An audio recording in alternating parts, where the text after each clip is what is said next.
March Madness is upon us. And couple that with the NBA season is going on, actually going to the playoffs. A better way to bet on those games and games in other sports like the Premier League and everything else, or even Major League Soccer, than betus.com, where you can get 125% of the sign-up bonus, which is up to $2,500 by using the promo code TKT for the clown times. So what are these other perks here? You can bet on the go. You can bet anytime, anywhere on your mobile device. You get fast pass, or you get paid immediately every single time. And last but not least, you can you could do live betting where you can bet during the game, getting the early and the best lines. Again, use my promo code TKT for the clown times to get up to 125% of the sign-up bonus, which is up to $2,500. So again, not to sound like a book record, but go to betus.com where the game begins. Welcome to tonight's Thursday edition of the Clown Hour Podcast. I'm tired. I'm Scott Burks. My partner is Dwayne Nash. Please check this brother out on the yards. That's HBCU Sports reps for all things HBCU Sports, as well as Sleazy Radio normally every Tuesday on Facebook Live, but they had to do their show last night because at least one of his co-hosts, I think two of your co-hosts, right? They both work for the Senate? It's just one. Just one. Okay, that's Coach. So Coach works for the Senate, and of course, people knew that the State of the Union address was Tuesday night, which bumped that show from Tuesday to last night, which was when we normally record. But anyway, I said all that to say, check out Sleazy Radio every Tuesday night, normally every Tuesday night on Facebook Live, as well as this great work on. One quick thing, yes. Housekeeping, because I just found out about this last week. We are now moving, well, not moving, but we are also adding our show onto YouTube as well. So Scott has now joined the ranks of YouTube. Good. And we will be broadcast. Well, we will have our recorded show that's live on Facebook Live on Tuesdays. When we do them on Tuesdays, we will have them uploaded to YouTube for replay that following night. Oh, outstanding! That is outstanding news. So that'll be much easier for people to check yours as well. So I mean, that's great news. So whenever that drops, man, just let us know, probably next week or whatever, so where to find you on YouTube as far as the channel. It should be still under Sleazy Sports, and that's still, of course, SLZE Sports, 2 words. And I believe that's the name of the network as well on YouTube. Awesome, outstanding news.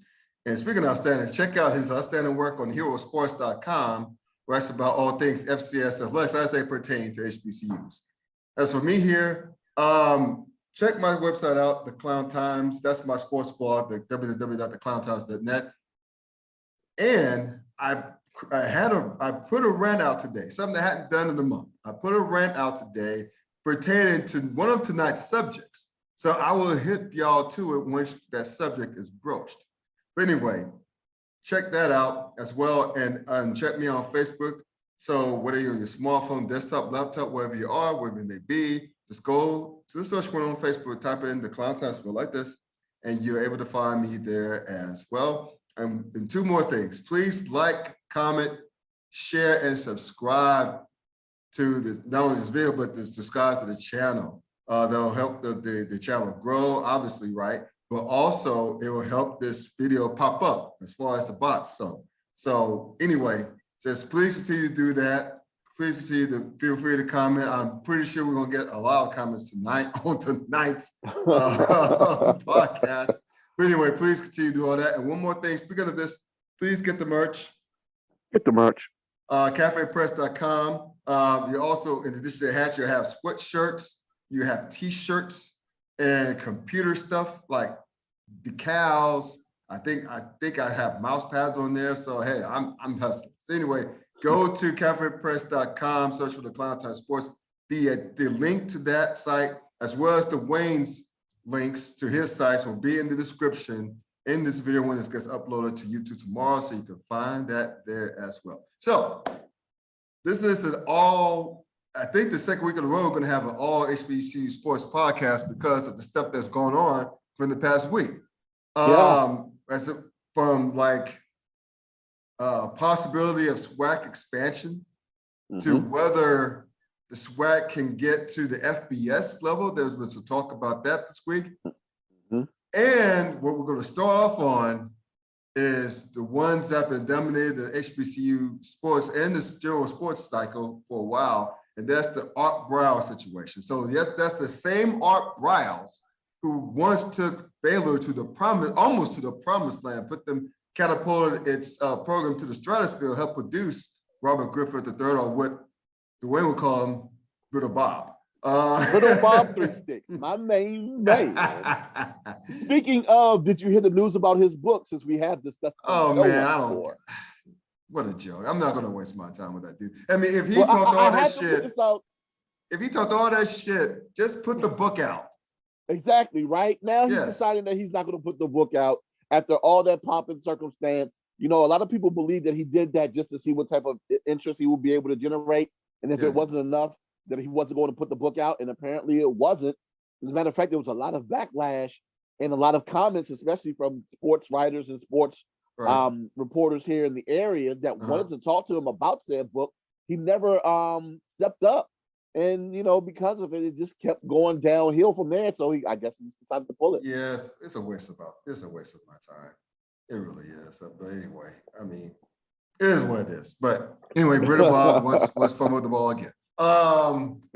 Yeah, so anyway, on to better things. So I brought that up because we all know what happened to Art Briles at the end of his tenure, which led to the end of his tenure at Baylor, as well as the firings of the athletic director, and I think the president, the school president. I gotta check that. But I do know at least the Ken Starr was the former athletic director at Baylor, who was also the guy, ironically, who was a prosecutor against President Bill Clinton during these impeachment trial regarding Monica Lewinsky, who is a funny follow on Twitter, by the way. Yeah, so anyway, so all of that, right, transpired, what, damn near 20 years ago? So, well, not 20 years ago, but yeah, about a little over 10 years ago. But anyway, the Art Briles stuff or the Monica Lewinsky stuff? The Art Briles stuff, That was 2016. Okay, so that was 6 years ago. Okay, 6 years. Yeah. So basically, dude has been radioactive since then, and to the point where he had job offers from the CFL, and even on a high school level in Texas, where he became a legend before he went to Baylor, right, as his offensive guru of sorts, right? But both opportunities have been, similar opportunities have been met by backlash. Yeah. And to the point where there was enough outcry for him to say, you know what, either he rescinded it or they mutually rescinded, right?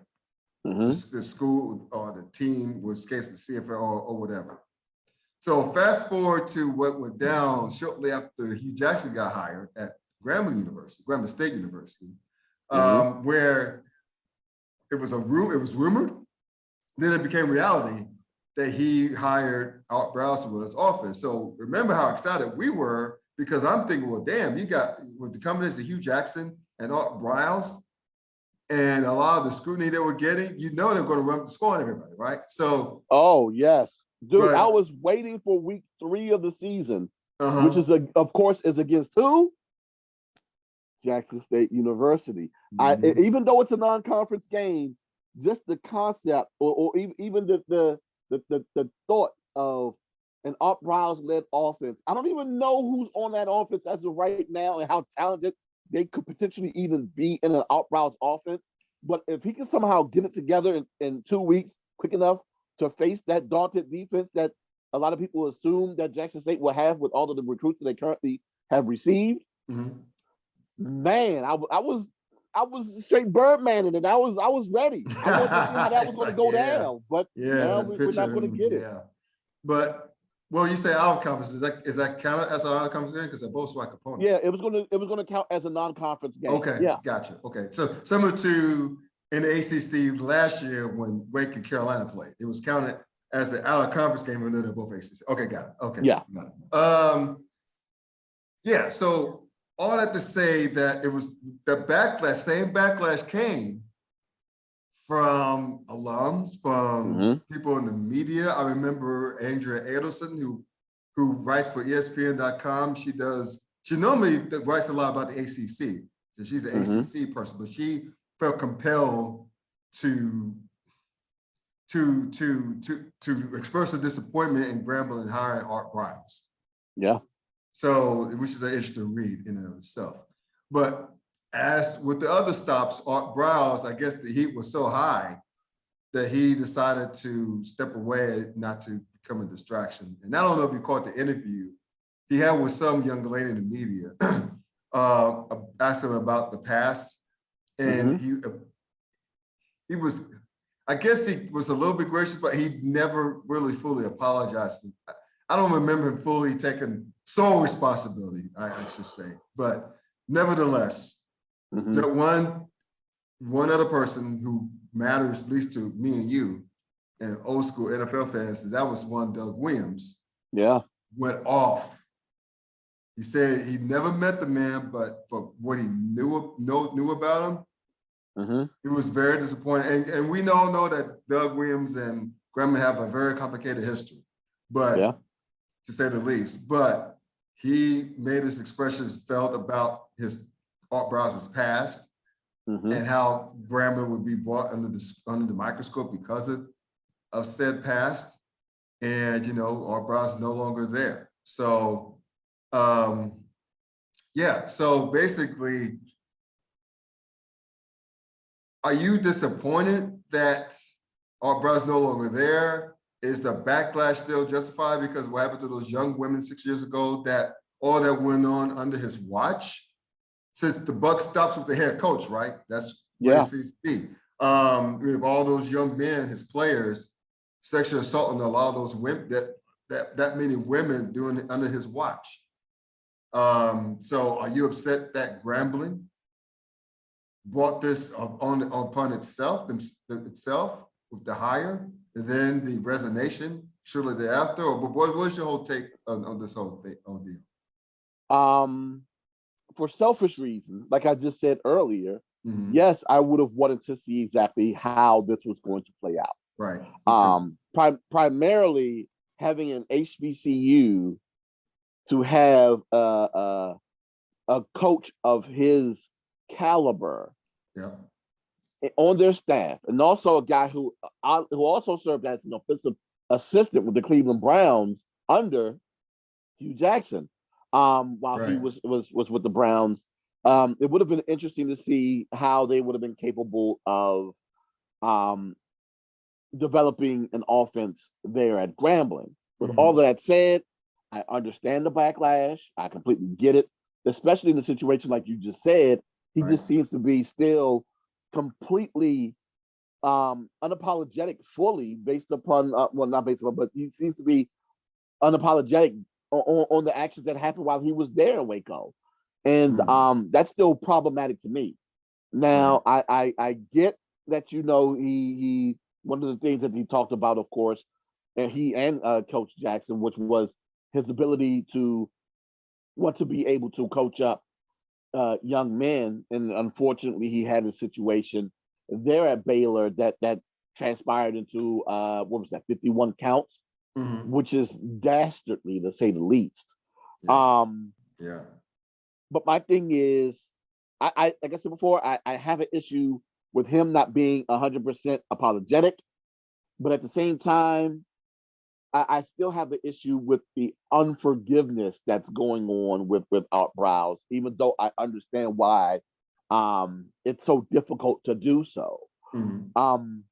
So I get both sides, and I don't know if I'm necessarily leaning one more towards one than the other.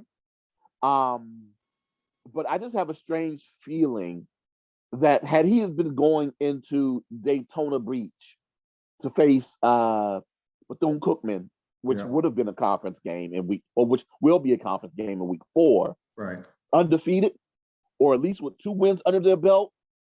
And mind you, their first 3 games are against Arkansas State, which is a FCS program. Mhm. So if they were to somehow steal a win from them, and then wow, I forget who their second game is against. And I if memory serves me correctly, it is an FCS. Well, I'm sorry, Arkansas State is an FBS opponent. Mhm.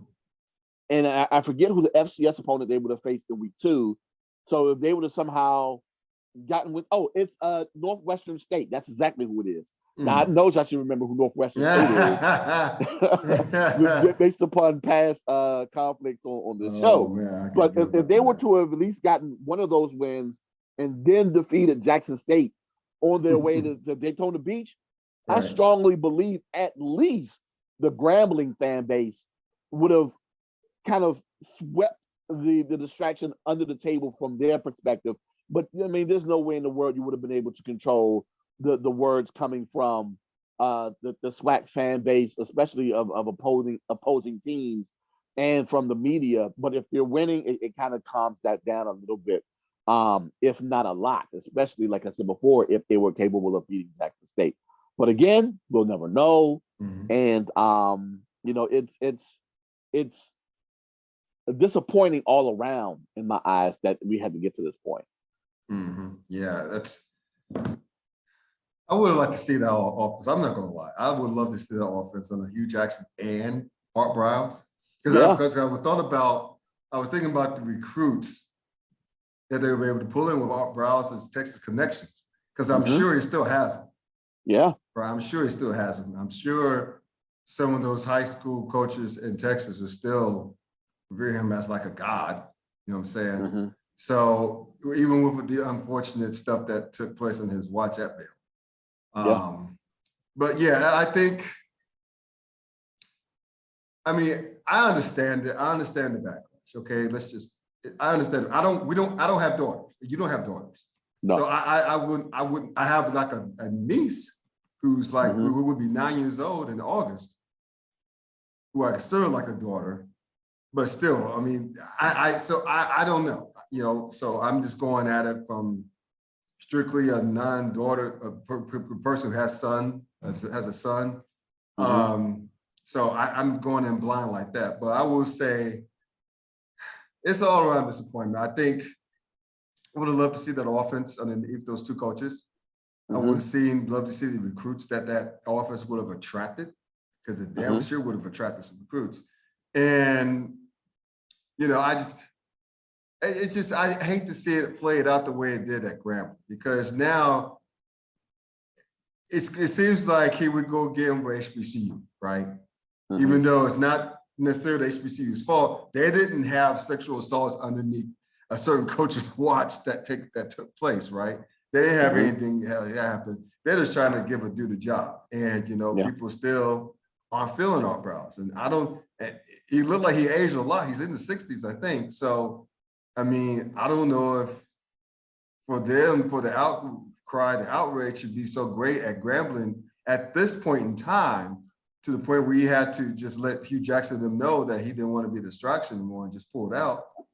Then I don't know if he's able to I don't think he'll be able to work again. Neither do I. I completely look at him as a pariah as of this moment.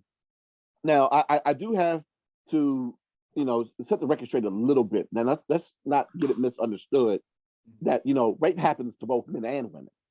Sure. So, you know, I most definitely am concerned about that, you know, I am concerned about that happening to my son, and I don't want it to happen to anyone at all. So I don't want to go ahead and dismiss that because of my selfishness of wanting to see Art Briles coach a football team. And I understand how minuscule that is in comparison. It has been 6 years, but the thing that concerns, and I was hoping for forgiveness, especially from the one thing. What is the one thing that we always talk about as it pertains to HBCUs and HBCU athletics that fans have to talk about a lot? Culture, right? Right. And my thing is, you can't cherry pick what you want to praise and like about culture, and then put other things to the side. Right. That being said, one of the things that comes along with HBCU culture, in my eyes, is religion. And one of the things that comes we're with some religious religion, people, aren't we? I know, right? You would think that they would have forgiven him for his transgressions, but at the same time, a lot of this backlash isn't just coming from HBCU fans and HBCU alums and those associated with HBCU. Like you said, there are other writers and journalists that have also commented about this hire and their disdain for it as well. So I understand how it can be an issue. Well, I know how it can be an issue outside of HBCUs. I was just hoping that HBCU fans and alums would have attempted to forgive him, but at the same time, like you said, Scott, this dude is giving such a hard time in terms of coming out with a proper enough apology to make you want to forgive him for what happened 6 years ago. And that's the rub. That's the rub right there. You're right. Yeah, right. But I also find it interesting that Doug Williams, that's my man, 100 grand. Mm-hmm. You know, one of the most important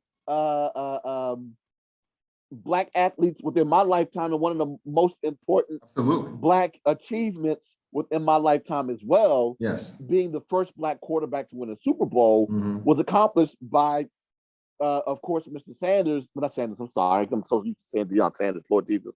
By Mr. Williams, and of course the Washington football team here, for whom he works for currently, right?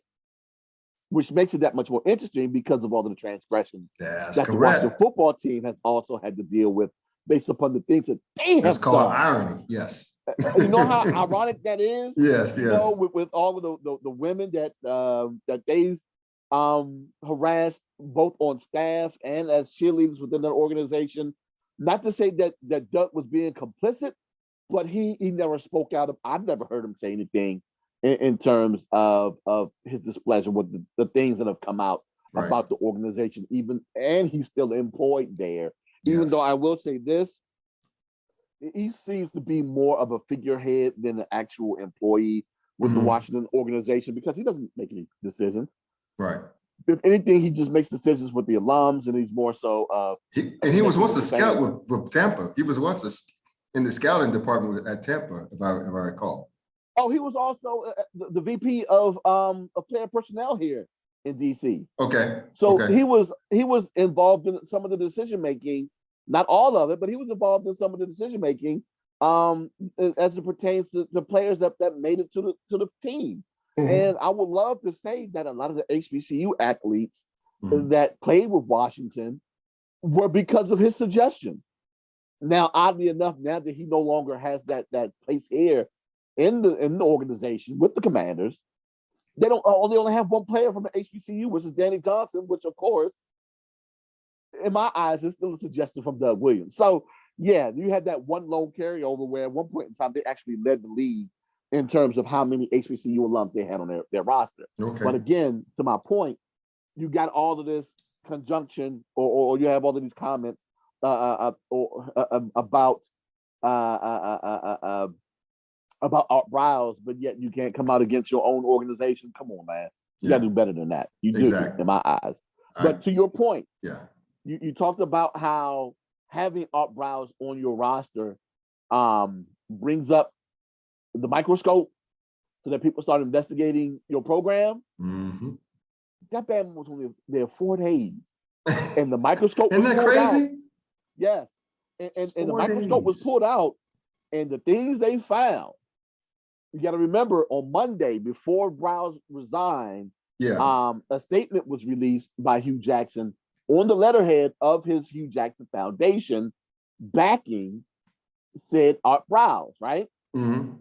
Again, microscope came out, you know, and the people started doing investigation on the Hugh Jackson Foundation. With that said, came out from Dan Murphy of ESPN. This is on his Twitter. It says the Hugh Jackson Foundation collected $158,000 in 2019, the most recent tax info available. It paid out $115,000 to its sole paid employee. So the one in Bama got $115,000 $2,000. And I'm thinking that one sole employee might be Hugh Jackson, but I digress. And spent another $15,000 on travel. It looks like they gave out roughly $4,000 in grants. So of the $159,000 that they received in donations, only $4,000 went out in donations. Yeah, again, you might want to watch what you do, especially if you're a little dirty, when you want to go ahead and a little dirty. Yeah, when you want to go ahead and play around in that pig pen, because only 4 G's. Said, wow. Only 4. So Wow. it's very interesting that you know, that oddly enough that information came out, but I'm not surprised because of course people are going to start kicking around the can since it's there. You want to go ahead and get involved? Let's see what you got going on with it. Oh, you got that going on? Yeah. What else you got going on there? Yeah. Crazy. Oh wow. So so I guess what the next question is, what will happen to Hugh Jackson now? I mean, do they have enough to, because that's I'm not clear on white collar crime as far as the specifics of it, but that sounds like a little bit of embezzlement, maybe. Because you're keeping the vast majority of the donations and sharing out only a small fraction of it, because if people assume if you're donating to something, it's going to be all be used for charitable causes or grants or whatever. It's not going to go to the person running the damn foundation. So that to me screams embezzlement almost, because now it's just that now a Ponzi scheme type of thing, but you're keeping a lot of the money that you're supposed to be donating. You're under false pretenses. Yeah. So now I don't know what's going to happen to him, because again, like I said before, it is something that has kind of been glazed over. I haven't heard much about it. It's not to say that people aren't talking about it. Sure. I just haven't heard much about it. And I'm intrigued to see exactly if this thing picks up traction. And if it does, how will it be treated and how will it be addressed? So yeah, for the next, and again, it's been what, since Monday since that report came out? It's been 4 days. If it took 4 days to get all Briles removed, you would think by now it would have been some conversation. If this is going to be something to remove Hugh Jackson, it was something that would have been at least discussed by now, but it hasn't. So I'm just going to keep an eye out on it to check and see if anything actually transpires because of it. Interesting. Wow, you got something to keep an eye out on. Damn sure. That's crazy. It's out of a one story. It's going to probably end up in a totally different tangent. But anyway, we'll keep an eye on Grambling for more reason than one, for this, at least this season, at least the next few months or whatever it says. Speaking of SWAC, now there's been some conference realignment going on. Remember the dominoes we talked about since Oklahoma and Texas decided to bail on the Big 12 and go to the SEC, and they say in 2025 when the grant of rights expires, I think it's going to be before 2025. I think the SEC has some deep pockets, and the University of Texas on its own has deep pockets that I think they're going to find, and Oklahoma going to find a way to get out of the Big 12 at least a year or two early before the grant of rights expire and take the L on the way out. But we talked about there being a huge domino effect and how big that domino effect may be, right? So now we've seen in the past, not only shuffling around the Power 5 with the Big 12 going after and landing BYU, the University of Cincinnati, UC, Houston, and Central Florida from the American Athletic Conference. And the American, I think, is about to poach some teams. And then the Sun Belt's about to get fat and get some teams in. And now you have all this stuff going on the FCS level, as we discussed, like A&T going from the MEAC to the Big South, now from the Big South to the CAA to join Hampton. Yeah. Right? To made the same moves, same similar moves like beforehand. And of course, you have FAMU and Bethune leaving the MEAC to go to the SWAC. And now the SWAC is just like sitting pretty now, as far as FCS athletics, as far as attendance money, exposure, whatnot, popularity. And so now it seems like Eddie George, the head coach of Tennessee State in the second year, is said to be now looking elsewhere. So this is coming from HBCUGameDay.com. So shout out to HBCU Game Day on this. Shout out to Stephen. Yes. Yeah, Stephen and Tolly. Yeah. Tolly, yes. What's the seven's on Tolly Carr. Well, same thing with Stephen. Both of them are Rams. Yeah. There you go. And they went to school with my brother at Oh, Wichita wow. State. Okay. Yeah. At least Tolly did. So Tolly, not Tolly. But anyway, basically he says that I guess he was on the One Star Recruits podcast, and this is his quote when he said about the Ohio Valley Conference, the relationship, and how he's looking at it from a long-term perspective. This is a quote: "We're going to a different time and age. For us now, obviously with Tennessee State, we are seeking to go to a conference that has more stability." It's key word, stability. The OVC, it's a dying conference at this point in time, but we can continue to stay hopeful that OVC leadership will pick and continue to add teams. But at some point, excuse me, we're going to have to take into account our future and do what's best for Tennessee State. End of quote. So that's all that to say, we're looking to get up on out of here. Because apparently the OVC has been experiencing, or about to experience, some departures, right? Oh no, they already have. They're already down to okay. they're already down to 6 right now. Yeah. Right, that's right, because I see here that they lost 4 schools. While adding just 2 others. So obviously, if you're in the conference that lost 4 schools, you're gonna look around. You know, as one comedian once said, look around, look around. So basically, they've been a member of the OVC since 1986. And so up until Hampton, the A&T made the moves out of the MEAC, they've been the only FCS HBCU in the non-HBCU conference. Now, whether that's led to them feeling themselves a bit among other HBCUs or not, that's that whole nother conversation, but at a time. But that got me to thinking. And speaking of my sports blog earlier, where I mentioned that tease, that's the one I wrote a rant on. What I'm about to explain. The concept of the SWAC, in case the Tennessee State were to look at the SWAC as a possible landing spot, had me thinking, what if the SWAC takes a page for the SEC, its neighboring SEC, and form a super conference? What if they decide, you know what? ESPN is showing us some love, giving us the exposure we need, and we're like, we get a lot of money now. We're using the money to upgrade our facilities. See, Jackson State, Prairie View A&M, Alabama State, FAMU, and I'm sure others are doing the same thing in the SWAC, upgrading the football facilities, because they want to keep up with Coach Prime. Let's just be real, right? And Grambling's been making some upgrades.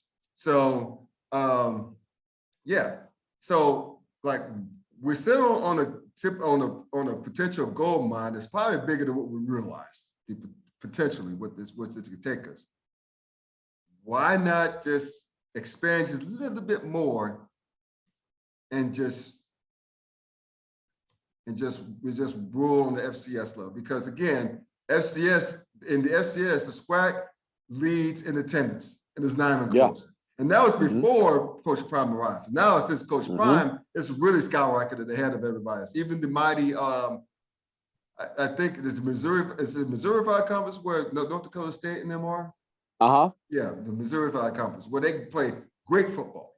Same with the, I guess the CAA, they once had with James Madison there. Yeah, so CAA, Big Sky. Yeah, Big Sky. They play great football in Big Sky. Yeah. Southland. Yeah, all of those. Southland too. Yes. Stephen F. all Austin. those conferences.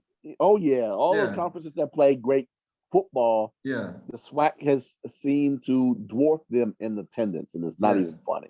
Yeah, it's not even close. So basically, the people in the SWAC offices are looking at this. They've been looking at this for a long time. So I came up with the idea that I shared on Facebook, where in a lot of the SWAC groups and forums, MEAC forums on Facebook, where I've been getting kind of drug over the idea, which I'll explain a little bit. I juxtapose this, just present this thought. Whether they expand it to 16, kick Jackson State and Mississippi State Valley State to the West Division, and have the following squads: North Carolina Central, South Carolina State, Tennessee State, and this is one that got a lot of it was polarizing, Tuskegee. And I said, I mentioned Tuskegee because of the brand name, because people know, not only HBCU circles, but in general, they know about Tuskegee, right? They have a brand, they do. Even in the smaller SIAC, you know, along with Morehouse. Morehouse is a brand. People know what Morehouse is. So that's why I was like, well, let me just include, because Tuskegee is in Alabama. That's fertile SWAC and SEC territory. Lots of good football come through there, right? So I figured, why not add those cats along with Central, South Carolina State, and Tennessee State. Now, that all came out before Tennessee State. I wrote that before I found out that Tennessee State is looking to go FBS. I read that earlier. I was like, well, so much for that. I tried. But anyway, but to me, it seemed like there was some eyes looking towards the SWAC, even though SWAC fans will have you believe that Tennessee State fans and alums think they're too good for the SWAC. And again, that's just another story for another time. So basically, do you think, and one more thing before I turn it over to you, but I think that with given my plan of taking Central and South Carolina State from the MEAC, I think that would effectively kill the MEAC, unfortunately. Unless the MEAC would figure something out on pulling this more teams, it wouldn't be the same, because you have, not only would you have to help people, like hope some HBCUs come up from make the jump from Division II to Division I, albeit on the FCS level, but you may have faced the prospects of pulling a PWI. It's in the same vein that the CNWA has Shawan University. Yeah. So, so that's why I think that it may end up killing the MEAC in terms of that word culture that it had been having for like damn near 50 years. But we just have to see on that. I don't think ESPN would let the Celebration Bowl die on the vine, because that's their creation. And both schools from both conferences who participate get a much bigger payday than if they go to the FCS playoffs. So, do you think that a super conference, that SWAC super conference, will be sustainable going forward? If they were to go that route, is it a sustainable idea? You know, again, of course, sustainable or sustainability is relative, right? Right. But before I get to that, let me go ahead and reiterate something that I did touch on a little bit last week, is that, of course, with A&T having their town hall meeting with their alums, one of the things that Earl Hilton, North Carolina A&T's athletic director, did touch on is the fact that the conversation of an HBCU super conference is real amongst ADs and presidents. So it is something that is being discussed as we speak. Right. Now, whether or not it's sustainable is something that's something that we'll have to wait and see exactly how that plays out. And then, of course, at what level of sustainability is realistic. Can it be done? Potentially, right? Sure. And it's intriguing with the institutions that you have named to look to add to that conference. Now with Tennessee State, I'm finding it interesting exactly what direction they may or may not go to, because you did say that they are also looking at potentially moving up to the FBS level. But according to Dr. Cavill, for those of you who don't know Dr. J. Kenyatta Cavill, you might want to go check that brother out as well. He also has a podcast on YouTube as well. You can check him out on social media. He did post on Twitter earlier this week I can confirm the SWAC commissioner has reached out to Tennessee State Athletics Director, and thus the proverbial ball is in Big Blue Tigers' back court. So it seems as though that something that I was told during the fall might not be a thing. Looks like it might be a thing. And what's becoming slowly one of my favorite terms now, what a difference a day makes. And it's interesting that it's becoming the case not only with all Briles, but with the SWAC's opinion of Tennessee State. Now, if they are capable of adding Tennessee State, one of the things that they are looking to do potentially, of course, to make sure that the number of the teams within the conference is even, is to add at least one more, right? The question is, who is it? Now, you brought up Tuskegee, and it's at least been 10, if not 15 years that Tuskegee has been exploring the whole concept of moving up to Division I. Yo, that's a long time to be exploring this thing. Sure. I'm gonna go ahead and say that they probably won't move up to the next level. Right. But this point. You know, another direction that they could go into that a lot of people have been discussing. One of the things that, you know, of course, I love to talk about as it pertains to conference realignment and addition is media market. What's a big media market that has not been tapped in the SWAC as of yet? Can you name it? A big media market. A big media market that is. I'm thinking Atlanta. Ding, ding, ding, ding, ding. And of course, there are two football programs on a Division II level from the SWAC that are currently in Atlanta. And that will be, of course, Morehouse College and Clark Atlanta. And there are a lot of people who believe that Clark Atlanta might just be that program. Oh, wow. So, yeah, so if they can go ahead and get into that Atlanta market, that will be wonderful. Now, if Clark isn't capable of doing it, another program that might be intrigued by of doing it, which is close to Atlanta, is Fort Valley State.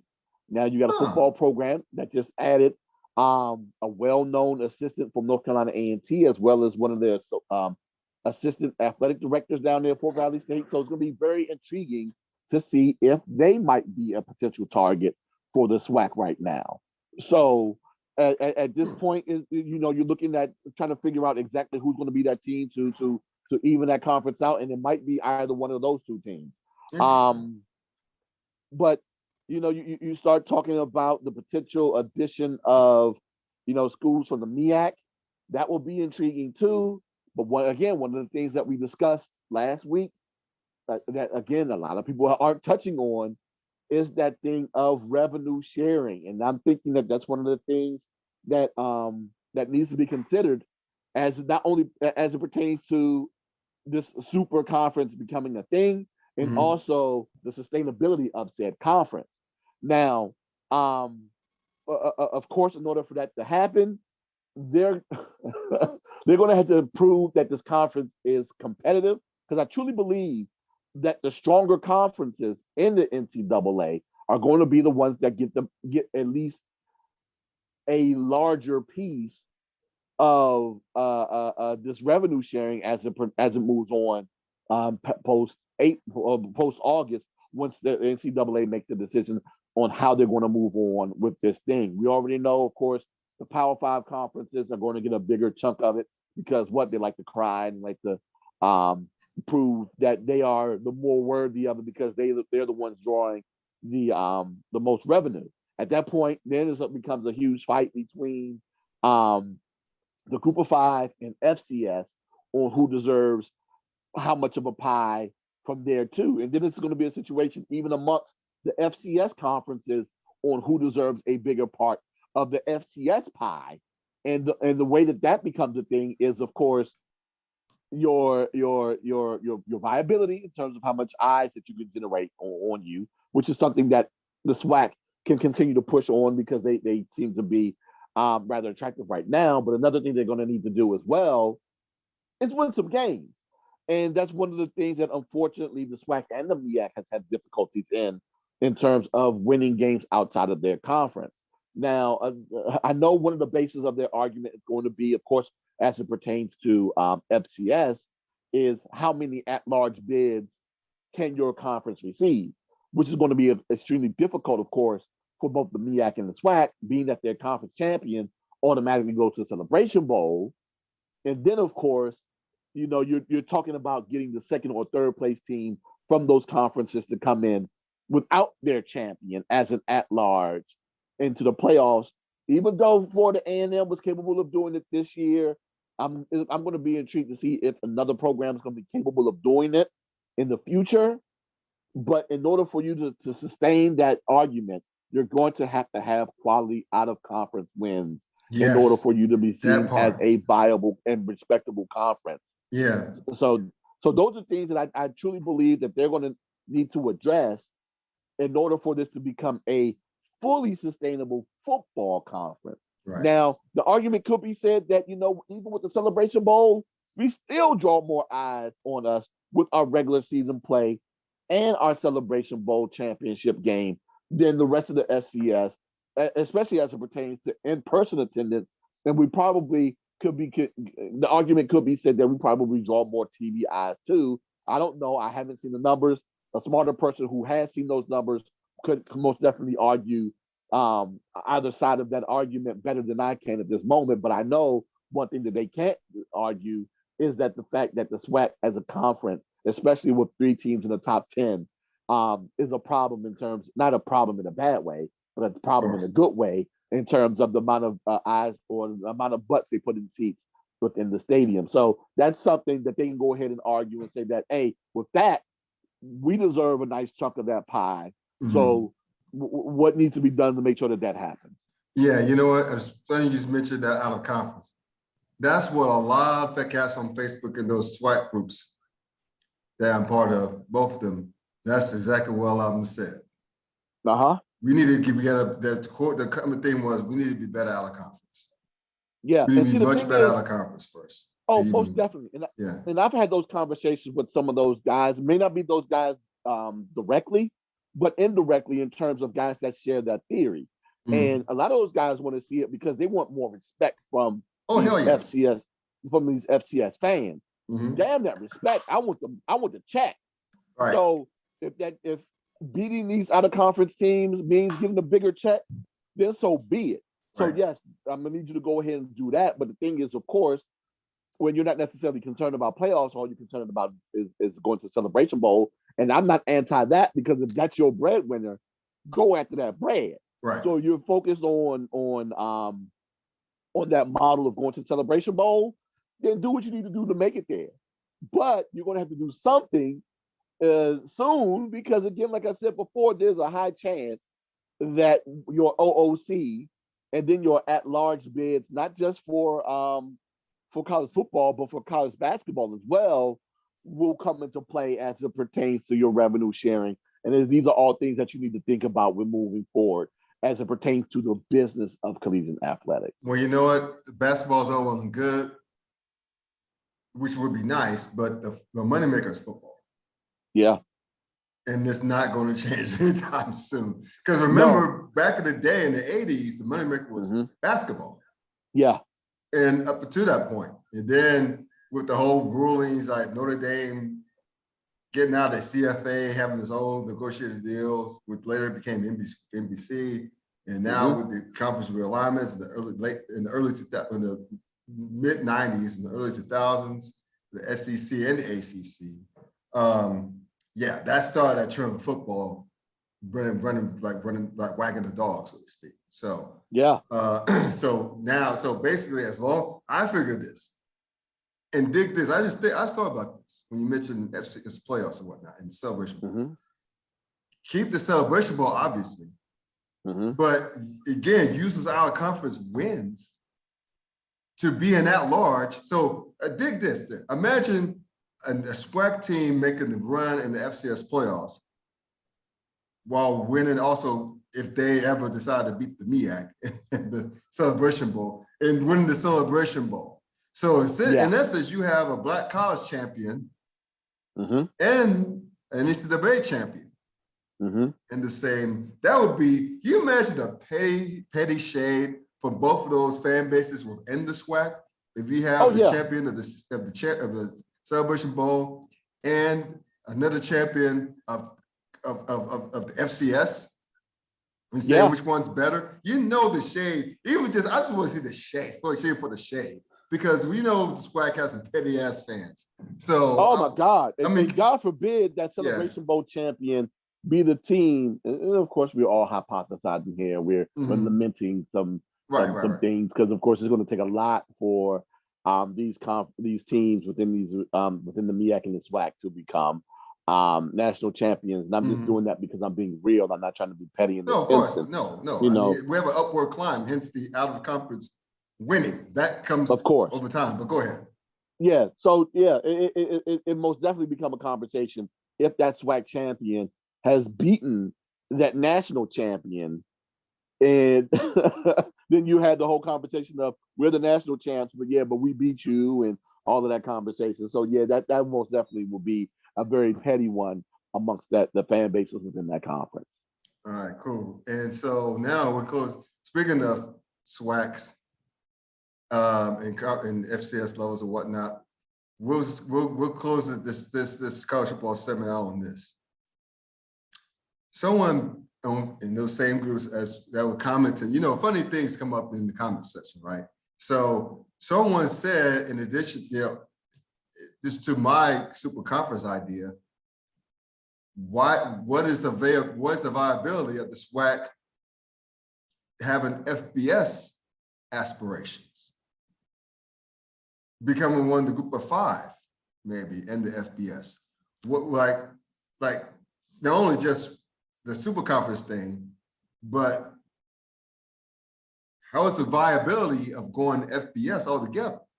Becoming again one of the group of 5, well, we group of 6, but still, on the FBS level, to challenge the likes of the Sun Belt, Conference USA, even though that conference is kind of dying. What the MAC, the Mountain West, and the American Athletic Conference.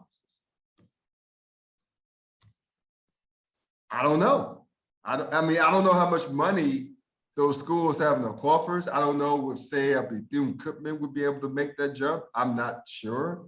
Them being a small private school, I don't like their chances. And again, I don't know.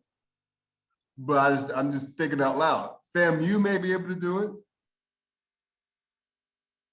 Southern might be able to do it. Jackson State, if they keep Dion for a little while, they may be able to do it. Grambling may be able to do it. I'm just thinking of teams that may be financially able to do it. So I don't think they all are there yet. You know what I'm saying? It would be cool maybe 10 years down the road if they keep on this upward trend of attendance and media exposure, ESPN investing in them. It may come there, it may eventually come to pass, especially when they have that increase the revenue share amongst the, not as we currently sit, 12 institutions in the SWAC. But what do you think about that? I think it's pretty intriguing for a long time. It is intriguing, but there's certain things that need to be done in order for that to happen. Now, forget about the money they're going to need to raise and to have so they can have enough scholarships so they can be deemed an no, because they're already Division I, but I'm guessing that they will need in order for them to be an FBS program. There's some other things that need to be looked at too. And here's a list of things. I peeped the Division I manual before the show started, so I jotted some notes down on some things that are of note. Now, okay, I'm not even going to be a super nerd here and name the sections within the manual, because I actually did that too. But here's some of the things that you need to take into consideration. Each conference needs to have 8 Division I eligible members. So that's something, of course, they would already have, being that they currently have 12, right? And within those members, they all need to sponsor at least 6 men's sports and at least 8 women's sports, including a men's and women's basketball in addition to football. They already got that. That's already a lot. This is where it gets more interesting. At least, of course, at least 16 varsity sports must be offered by each school.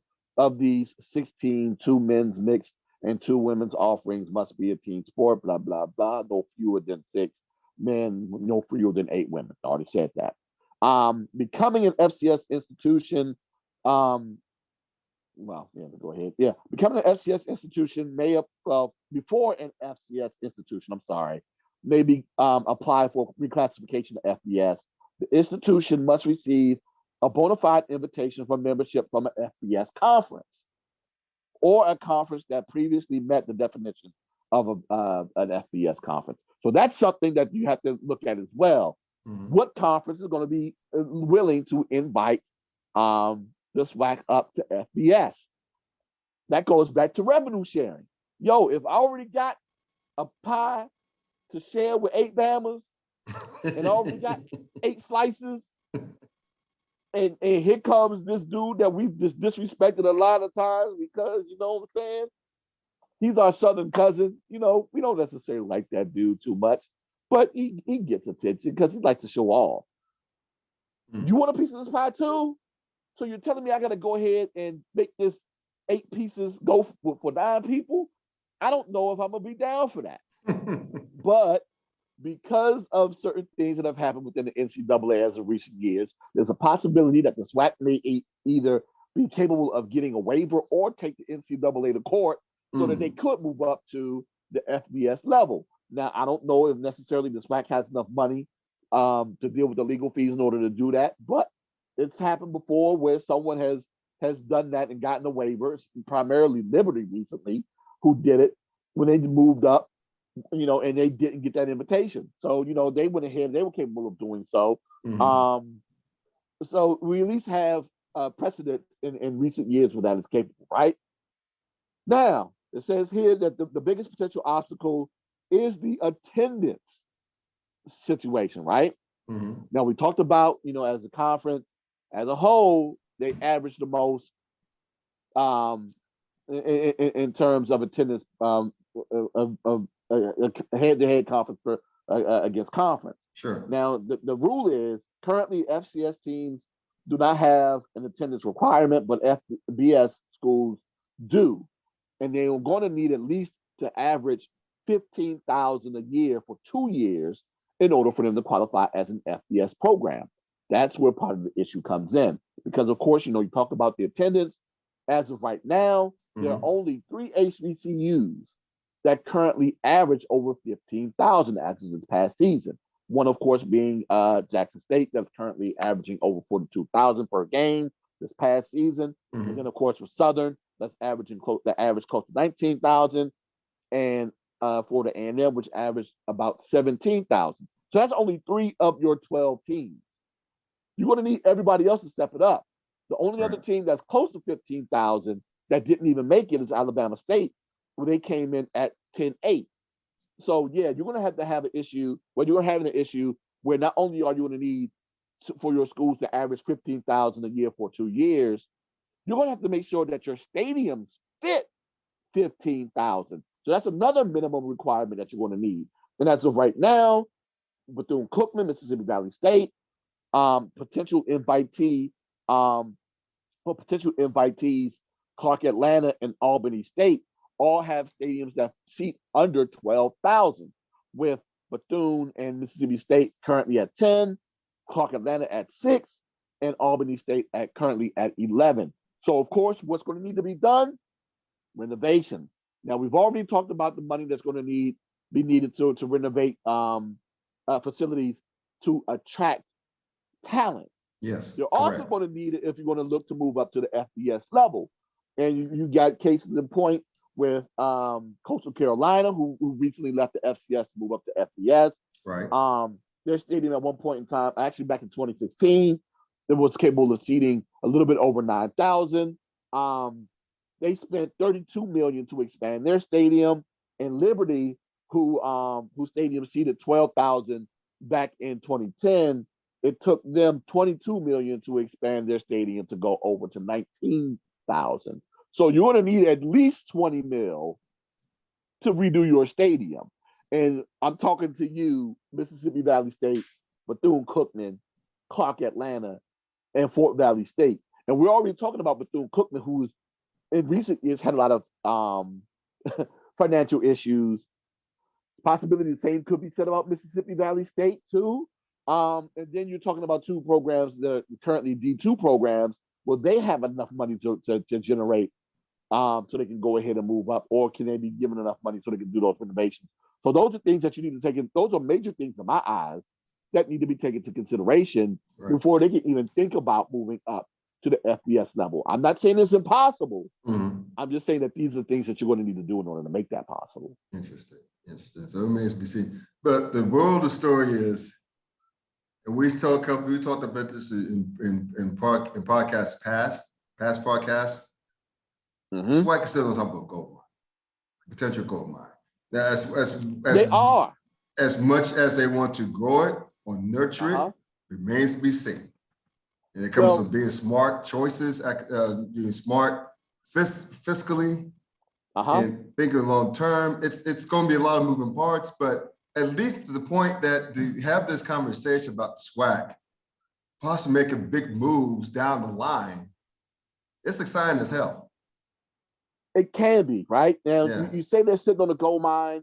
You know, gold mine, again, is relative. Are we sitting on a Shaq gold mine in terms of him and his many businesses that he currently has, you know, with the Papa John's and, and the printer money and the icy hot money and the lotion money and the shoe money and all that stuff? Or are we talking about Jeff Bezos gold mine, which dwarfs a Shaq gold mine? Right, but of course. Still, it's all relative, and money is money.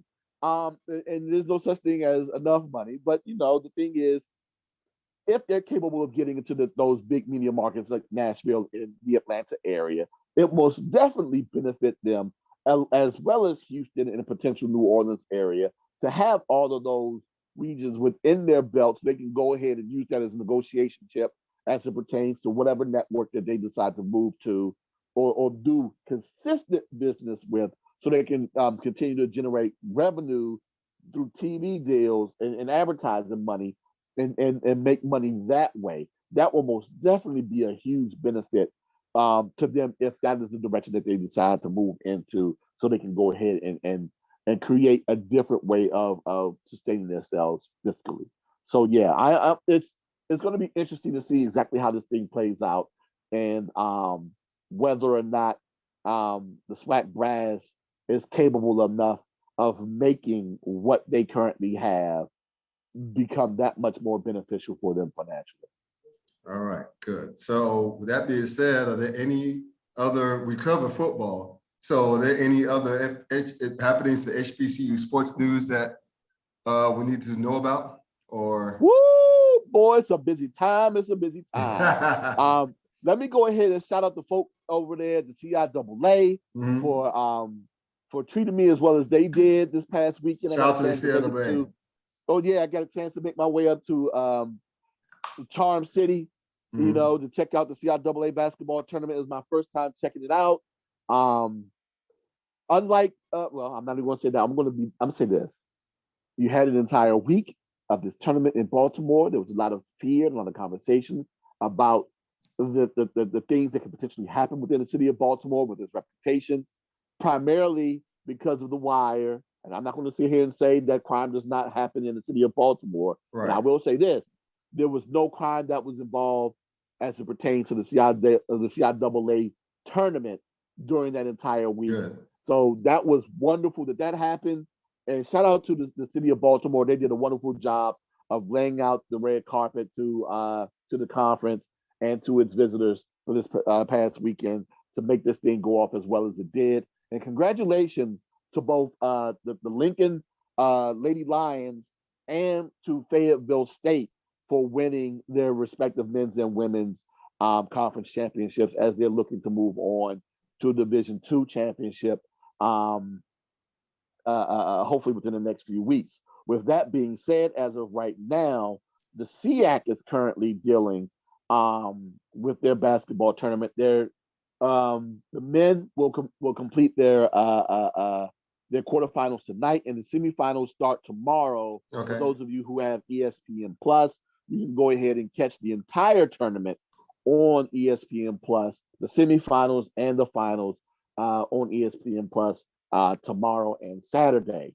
So with that said, other things that is going on, of course, North Carolina A&T's men's basketball team and Tennessee State's men's basketball team. As of right now, I know Tennessee State has started their game about an hour ago, so it's a possibility that game should be coming to a close. I haven't necessarily seen what that score is, but the men for North Carolina A&T have advanced to the quarterfinals to face Longwood, number 1 seed Longwood, and that game takes place tomorrow. And also NFL Combine this week. With the activities actually start tomorrow. So everyone do their drills tomorrow, even though everyone's been doing interviews and whatever just leading up to this week. Full activities start tomorrow, and HBCU participants that will be participating in the combine are cornerback Joshua Williams from Fayetteville State, cornerback Jacoby Durant of South Carolina State, safety Marquez Bell. Marquez Bell from Florida A&M. Offensive tackle Jatari Carter of Southern, and also Quinterio Cole, who is a safety for Louisville, but he is also a graduate of Alcorn State. So you have at least 5 guys there competing at the Celebration Bowl. So we used to say Celebration Bowl, competing at the NFL Combine. Offensive linemen are tomorrow, and then on Sunday you have your DBs. And this is the most participation that you've had from HBCU athletes in the NFL Combine. Oh, that's outstanding. That's outstanding. So is that through the Dion influence, or just they just finally stopped being lazy and started scouting these young men? I'm gonna go ahead and say it's a little bit of column A, a little bit of column B. But again, I am still within the agreement with Coach Sanders by saying that they can still do more by inviting at least 5 players per position to show up and participate in the I'm not saying Celebration Bowl again, in the NFL Combine. I got Celebration Bowl in the mind. I'm trying to fast forward to December. I swear, must be the city of Atlanta that's calling me right now.